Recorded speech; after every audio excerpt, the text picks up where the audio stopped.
Efa resaka amin'izay ihany sika dia tsy afaka hanonitra ny fiakaran'ny vidin'ny solika ho an'ireo mpitatitra izay manam-pikasana ny hampiakatra ny sarandalana ny fanjakana raha ny fanambarana izay navoakan'ny ATT tamin'ity androandroany ity. Efa nisy ny fanambarana enoentin'ireo avy eo anivon'ny ATT izay hatrany ny fanampiana ho an'ireo mpitatitra eto an-drenivohitra sy ny manodidina, ny fanampiana izay nomen'ny fanjakana ho an'ireo mpitatitra mba hisorohana ny fiakaran'ny sarandalana ka hiteraka olana indray eo amin'ny sosialim-bahoaka. Izay no makasika an'iny fa eo amin'ny trangam-piarahamonina indray kosa dia mampifanolana ny fokon'olona ao amin'ny komina Ampitatafika sy ny ben'ny tanàna teo aloha ny tambary mirefy 30 hektara ao amin'ny fokotanin'ny Malailay ao. Nanajara ny tambary tao anatin'ny taonany maro tokoa ireto mponina ireto ary ny taona 2024 dia nanao ny fangatahana ara-panjakana izy ireo saingy notsipahany ben'ny tanàna teo aloha indray izany. Nalarantsika ny tati-baovao.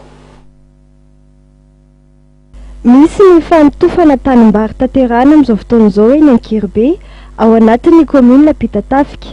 Mametraka ihany fikambanana vonona hitambara ny fianakaviana 50 avy eo anivon'ity komina ity manoloana ny tanimbary mirefy 30 hektara ao Malailay.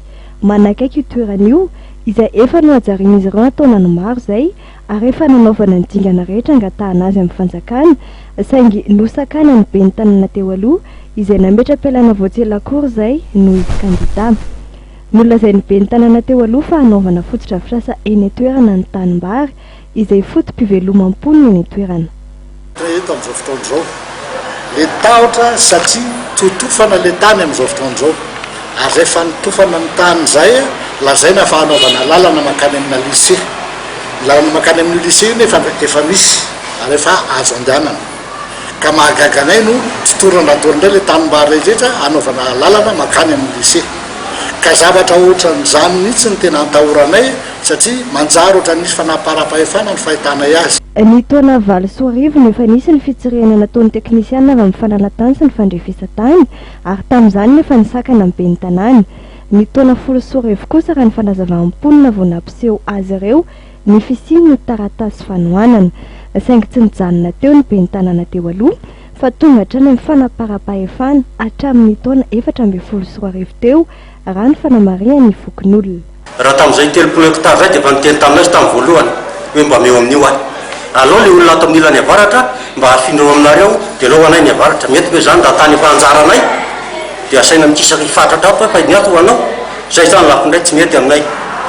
Faharoa raha niteny an'izay zavatra izy ka tsy nanaitsy zay tonga dia nibanjy tonga dia nifera mihitsy hoe raha mbola izaho no eto tsy azonareo tany inona anatiny mahagaga zany raha ny vahoaka ao anatin'ny amponana zay velominao ve zay atao hoe amponanao ve tsy menao anisy vao anisa le tany olafa zany eo ambadiny. Fahatelo raha tsy mandohy voly ianareo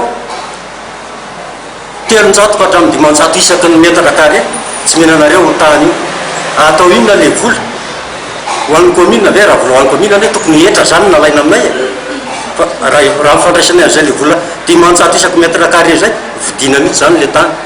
Raha ny fanazavana ny velara-tany izay nokasainy ny fitondram-panjakana Amondrano ny toeram-panaripako ho an'ny komina ny Antananarivo renivohitra eny Malalay ity voakasika ny fifaninanana amin'ny fokon'olona sy ny ben'ny tanàna teo aloha ity.